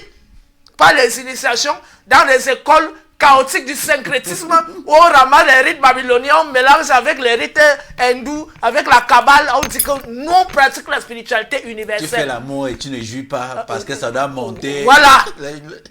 Donc, on est donc dans ces tendances syncrétistes qu'il faut évacuer. Parce que nous avons dit, le danger du syncrétisme, c'est quoi? C'est que toutes les cosmogonies ne se valent pas. Pourquoi? Parce qu'il y a des cosmogonies bâties sur la logique patriarcale et des cosmogonies bâties sur la logique matriarcale. Et donc on est donc face à une polarité. Comment conjoindre des cosmogonies qui donnent la primauté au masculin et dénigrent le féminin? Dire même que le féminin est matériel, que la femme c'est la matière, que l'homme c'est l'esprit. Alors que chez nous c'est l'inverse. C'est plutôt la femme qui est l'esprit et l'homme c'est la matière. Hein? C'est quoi l'esprit? C'est nous, les vibrations, les ondes. Hein? Et c'est quoi la matière? C'est Geb, la terre. C'est Geb. Vous voyez qu'ils ont inversé. Et vous voulez qu'on combine ce genre de choses? Comment? C'est pas possible. Donc on est dans des modes de spiritualité qui ne peuvent pas se mélanger. Et donc le syncrétisme, voilà le danger du syncrétisme. Et on est donc en train de dire ici que le mouvement kamite va continuer de cohabiter lorsqu'il aura été consolidé, comme je le dis, avec des mouvements comme le christianisme. Et ce n'est pas tous les noirs qui vont devenir chrétiens. Ce n'est pas tous les noirs chrétiens qui vont devenir kamites. Ce n'est pas tous les noirs musulmans qui vont devenir kamites. Ce n'est pas tous les noirs francs-maçons, rosicruciens, gnostiques qui vont devenir kamites. Pourquoi? Pour plusieurs raisons. 1. Manque d'ouverture d'esprit. 2. Manque de recul critique. 3. Manque de maîtrise des 3 piliers que nous avons énumérés. Observation de l'univers, appui sur la science authentique et vérifiable, c'est-à-dire la science objective, pas la science des écoles ésotériques ou alors sponsorisée par le Vatican ou par les monarchies du Golfe. Et appui sur les confréries initiatiques les plus anciennes, c'est-à-dire la spiritualité la plus ancienne, et qui a donc gardé la MAD comme centre d'intérêt, centre d'agir et centre d'orientation même dans les initiations. Nous avons donc ça. Nous avons encore que, troisièmement, ces gens donc, les chrétiens ne veulent pas l'initiation, les musulmans ne veulent pas l'initiation. Maintenant, les francs-maçons veulent l'initiation. Mais quel type d'initiation? L'initiation aux pratiques septiennes, c'est-à-dire 7. Et ils ont choisi 7. C'est pour ça qu'ils adorent la Kabbale. Va parler de la Kabbale à un franc-maçon, tu lui dis que c'est négatif, mais il va te dire que, mais regarde-moi l'ignorant qui parle là. Mais tu viens, il faut qu'on t'enseigne. Apparemment, tu ne connais pas assez, toi. Tu vois, Yesod, Gebura, hein? Tout ça, des choses comme ça. Après, il te dit que voilà donc l'initiation de Yahweh, et maintenant, tu es donc devenu un fils de Dieu. Maintenant, je vais parler de Tot Abonné lui-même, ta vision personnelle. Quelle est ta vision personnelle de la kémitude? Comment perçois-tu l'évolution du mouvement dans les années à venir? Est-ce que tu penses que le travail que nous faisons aujourd'hui touche assez de gens et que dans un avenir à court, à moyen ou à long terme, ce mouvement aura un épanouissement plus important que ce que nous voyons aujourd'hui? Parce que nous avons encore des gens qui nous critiquent, que vous êtes des maudits. Donnez votre vie à Jésus. Ou à Allah. Dans l'avenir sur le plan personnel. Sur le plan personnel, moi j'ai de l'espoir. J'ai aussi de la confiance. Parce que le travail que nous abattons, nous sommes assistés par les mannes ancestrales. Très bien. Voilà. Il faut le dire de manière solennelle. Parce que quand nous dormons la nuit, les choses qu'on nous montre là, ce n'est pas le genre de rêve que en journée tu voulais l'argent et puis tu t'es retrouvé que tu as l'argent la nuit et tu te réveilles le matin avec le poing fermé. Quand tu ouvres, tu ne vois rien. Ce n'est pas le genre de rêve là. Ce n'est pas le genre de rêve où tu as vu une belle petite en journée avec une jupe bien moulante, même comme je n'aime pas que les femmes exposent ça. Ça doit être le secret qu'on découvre. C'est notre secret à nous, avec un derrière himalaïque bien rond là, hein, et tout ça, tu contemples ça, tu dis que Yahweh, Dieu m'en aide. Après maintenant, quand tu pars dormir, hein, tu revois donc, tu te revois avec sa petite en train de te trémousser, te prélasser avec elle autour d'un pot et d'un bon poulet, et puis vous partez dormir. Mais quand tu te réveilles au matin, tu es seul au lit. Voilà, c'est pas le genre de rêve là. Ce n'est non plus le genre de rêve où tu as eu à penser à des choses que tu commences dans peut-être l'an passé ou il y a un mois, où tu as voulu que quelque chose arrive et finalement tu commences à voir ça dans le rêve. Ce n'est non plus le genre de rêve où tu te retrouves en train de te battre contre les inconnus. Non, mais c'est le genre de rêve où tu vis une scène tellement cohérente, des choses que tu n'as jamais imaginées, où tu es l'acteur principal de cette scène et on te montre, il y a des gens qui viennent te faire des choses et te donner des choses. Et quand tu te lèves le matin, la force que tu te lèves avec, c'est une force que tu n'avais pas hier. C'est pas une force que tu avais il y a une semaine. Et l'inspiration que tu commences à avoir, ce n'est plus la même inspiration. Parce que chaque jour, tu te rends compte que tu décuples, que tes forces et tes énergies, ton intelligence décuple, ta sagesse décuple. Donc là, ça montre la présence des manes ancestrales.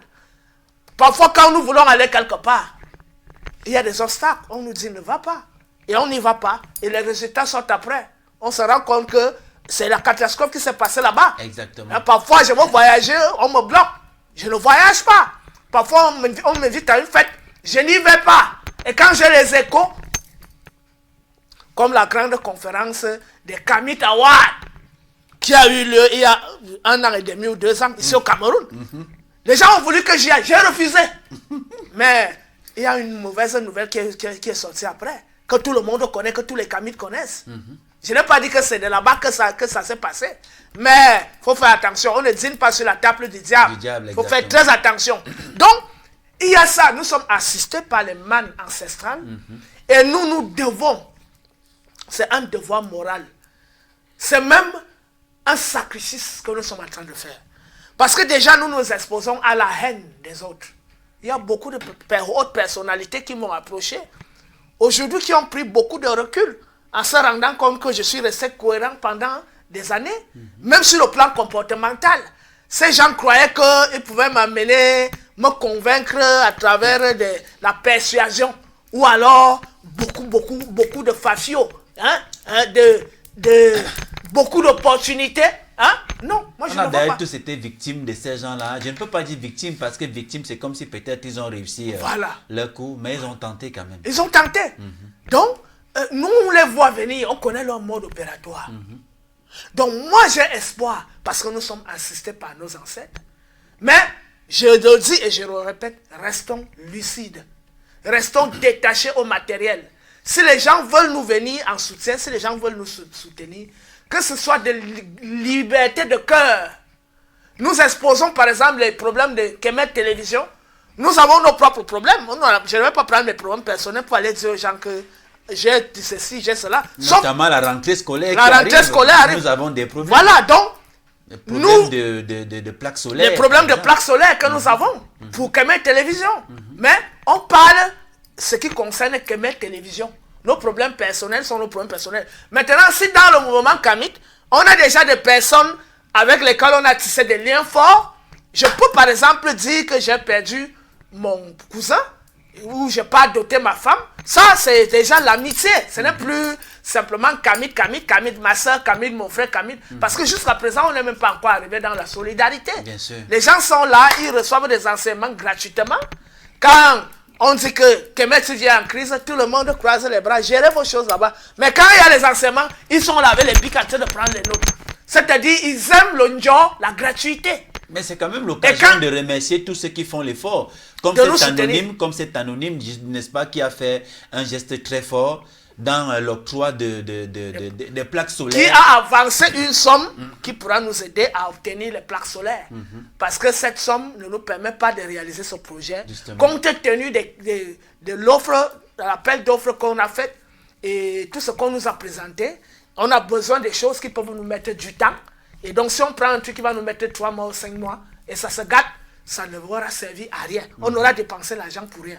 Donc, une sœur a envoyé quelque chose dans ce sens et il faudra que ceux et celles qui nous écoutent continue de nous soutenir pour que des choses comme celle-là, qu'on ne soit plus victime de coupures d'électricité, des choses comme ça. Et donc, je continue de dire que j'ai espoir que ce mouvement va réussir. Parce que je sais qu'il y a des ancêtres qui sont en train de renaître, qui se réincarnent à travers les bébés. Et nous-mêmes aussi, à notre époque, il y a certains ancêtres qui se sont réincarnés à travers les bébés et qui existent là dans la foule. Et on ne voit, on ne les voit pas. Il y a d'autres qu'on voit et d'autres qu'on ne voit pas. Donc, les lumières qui sont en train d'atteindre ces cœurs et ces consciences vont germer et vont répandre la vague. Et tous les septiens, tous ceux qui sont de l'école de Seth là, de Yahweh Elohim là, hein, de Allah, hein, si parmi eux, il y a ceux qui ont l'esprit lucide, c'est-à-dire qu'ils ont au moins la semence d'Osiris en eux, à dire l'étincelle divine qui est descendue en chacun de nous, et que cette semence se réveille et provoque en eux ou en elles l'esprit de lucidité, de discernement et de recul critique. Ces gens pourront rejoindre le mouvement et deviendront les plus grands militants de la cause kamite. Quant aux autres qui vont perdurer dans la doctrine et les pratiques septiennes, qu'ils continuent la voie et sans jamais tenter de soudoyer, de manipuler et d'utiliser les leaders ou alors les supposés pseudo-leaders kamites pour déstabiliser le mouvement kamite. Et je vais terminer par là. Pourquoi je le dis? Parce que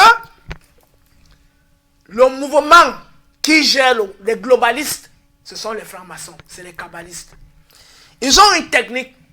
C'est que quand ils se rendent compte que le peuple est en train de se réveiller, ils arrivent parmi les gens qui sont éveillés, ils choisissent des personnes avides du matériel. C'est-à-dire les gens qui ont le gros cœur sur l'argent, la richesse. Ils choisissent les gens qui ont la logique d'auto-glorification, se glorifier soi-même pour dire que je suis visible, c'est moi qui fais ça, c'est moi qui suis devant. Ils aiment les gens de personnes-là. Ils aiment les gens qui aiment l'argent. Ils aiment les gens qui n'aiment que leurs intérêts, les intérêts individuels. Donc, quand ils arrivent dans le mouvement kamite, ils ciblent ce genre d'individus et ils commencent donc à les utiliser pour démobiliser la masse qui est en train de s'agglomérer autour des leaders, des vrais leaders kamites, et créer donc des divisions pour que ceux qui ont cru que certains pouvaient être des modèles, et pourtant c'était des gourmands d'argent, des égocentrés qui ne recherchaient que leurs propres intérêts, tout pour eux, rien pour les autres. C'est-à-dire qu'il y en a même beaucoup qui veulent intégrer le leadership kamite pour que quand il y a des événements comme les Kamite Awards organisés par le ministère de la Culture, que ces gens aient l'opportunité de rencontrer les ministres, les députés, les chefs de l'État. Il y a les gens dans le mouvement kamite qui sont dans la bulle là, frère. Et je te dis, c'est des personnes, des femmes et les hommes qui sont dans cette bulle. Je ne veux pas donner les noms des gens. Moi, ça me révolte. Ça me révolte pourquoi? Nous n'en avons pas besoin. Ça me révolte pourquoi? Parce que ce n'est rien d'autre que de l'hypocrisie et de l'opportunisme. Comment pouvez-vous dire que vous êtes des kamites et vous ne pensez qu'à vos intérêts? C'est-à-dire que tu utilises le mouvement kamite pour atteindre tes buts personnels. Il y en a des gens qui viennent dans les initiations et qui viennent chercher comment envoûter les femmes. Des femmes qui viennent chercher comment envoûter les hommes. Et elles disent qu'ils sont des kamites. Tu vois la bulle dans laquelle les gens sont? Les gens viennent voir comment je fais pour devenir riche. Hein? Donc on est là sur, s'il y a 10 000 kamites dans le monde, nous avons au moins 9 500 qui sont dans la tendance qu'il vient de donner là. C'est-à-dire que quand il vient vers nous, c'est parce que lui il veut les rituels pour débloquer ses problèmes. Dès qu'il a débloqué ses problèmes, il ne te connaît plus. Hein? Il fait son train de vie avec ses femmes et ses enfants. Il commence à vous regarder à distance comme ça là. Il n'est plus avec vous. D'autres viennent parce que je n'ai pas le mariage. Je n'ai pas d'enfant. Mon mari ne m'aime plus. Hein? Et là, elle vient te dire que comment je fais pour qu'il recommence à m'aimer. Donc, elle te dit qu'elle est kamite. Tu vois? Quand maintenant tu as fini de faire ça, elle est la première à commencer à t'insulter après. Mais ça, c'est l'individualisme des septiens. C'est les septiens en réalité. Il faut le dire. Ce ne sont pas des kamites ces hommes, ces femmes, ces garçons et ces filles qui sont dans les tendances que je viens de donner là, l'intérêt individuel, égocentrique et matérialisme, autoglorification, sont des serviteurs de secte. Ils ou elles ne sont pas les serviteurs de Mahad. Voilà. Et nous disons donc que pour éviter la division et la destruction du mouvement kamite, il faut marteler dans les consciences des uns et des autres que nos intérêts, c'est nos intérêts collectifs. Notre combat, c'est pour les générations futures. Nos enfants que nous allons laisser dans la société. On va les laisser dans quel type de société?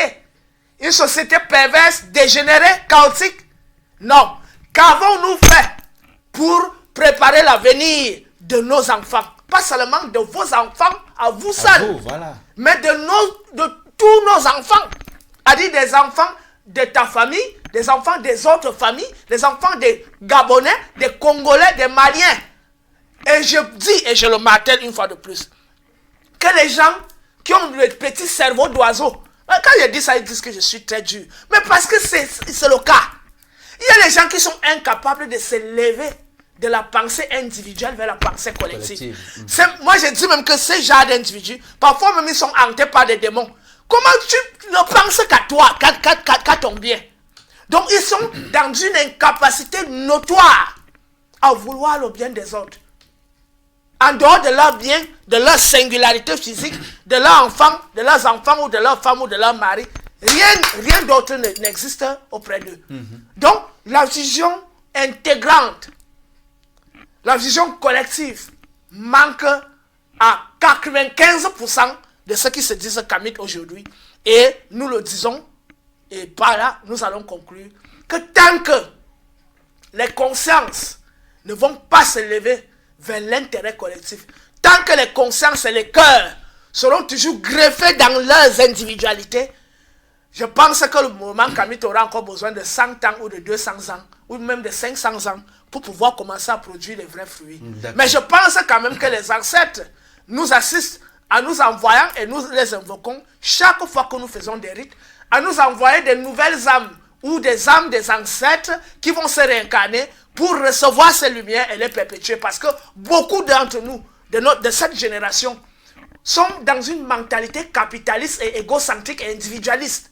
Donc il est très difficile que ce qu'on dit là entre dans les têtes des gens. Ils écoutent là. Dès qu'il part dormir, il se lève le matin, il est pour lui, seulement pour lui. Elle est pour elle, exactement. Seulement pour elle. Et donc, c'est ce genre de personnes que les francs-maçons aiment. Et le risque aujourd'hui, c'est qu'on les utilise même déjà. Et on va continuer de les utiliser. Mais nous, on reste lucides. On continue de tracer la voie. Et on continue d'ensemencer. On continue de porter lumière sur des cœurs. Pour que ce travail soit planté dans la bonne terre et que la racine mère s'enfonce très loin et que les ramifications se déploient pour que la tige soit robuste et qu'elle puisse porter comme le pilier d'Osiris, hein? La renaissance africaine. Hotep. Voilà le message clé transmis aux téléspectateurs sur l'importance de l'authenticité dans la pratique de la kémitude. Triple Hotep, frère. Triple Hotep une fois de plus ce matin. J'espère que c'est un message qui n'est pas entré dans les oreilles des sourds. Voilà. La richesse du mouvement kamite repose sur une compréhension profonde et respectueuse de son histoire et de sa spiritualité. Et c'est en cultivant cette compréhension que nous pourrons continuer à promouvoir une identité forte et unie tout en restant fidèles à nos origines et en s'adaptant aux réalités contemporaines.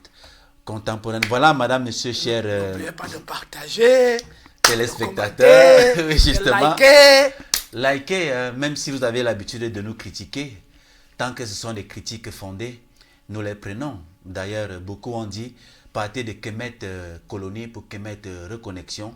Nous avons suivi le conseil et vous voyez effectivement que c'est plutôt Kemet Reconnexion 2024, la première édition qui se tiendra du 3 au 13 et du 15 au 27 octobre 2024.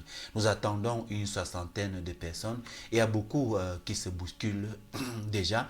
Vous également, vous pouvez emboîter le pas, que ce soit ceux de la diaspora, que ce soit ceux qui sont même ici sur le continent, mais l'Afrique. Vous pouvez justement à travers nos coordonnées nous contacter.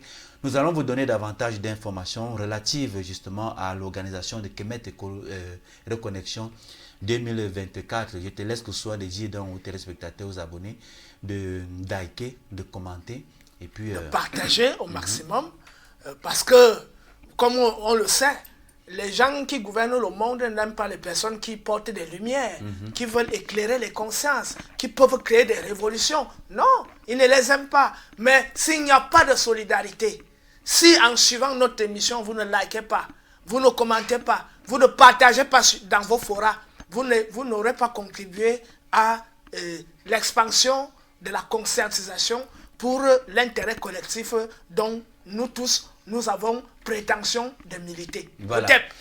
Sagesse Kamit, stop et fin. Prenez rendez-vous demain avec Sa Majesté Wendemabou dans le cadre de Akan. En ce qui nous concerne, on va se retrouver très certainement lundi prochain pour Kemet édition spéciale, Kemet Reconnexion édition spéciale. Triple tape à vous, chers amis, et à très bientôt. Au tape encore, frère.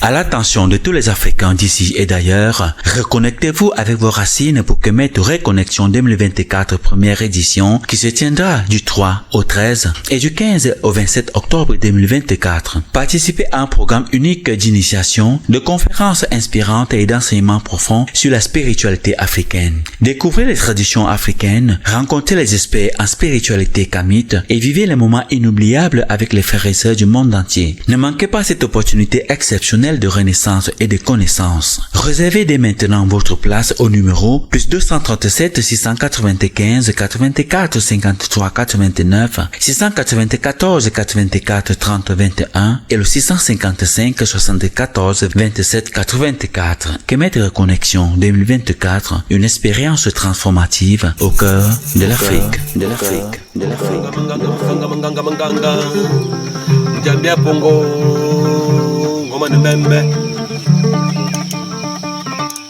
Bazi makomanga ngabo kai.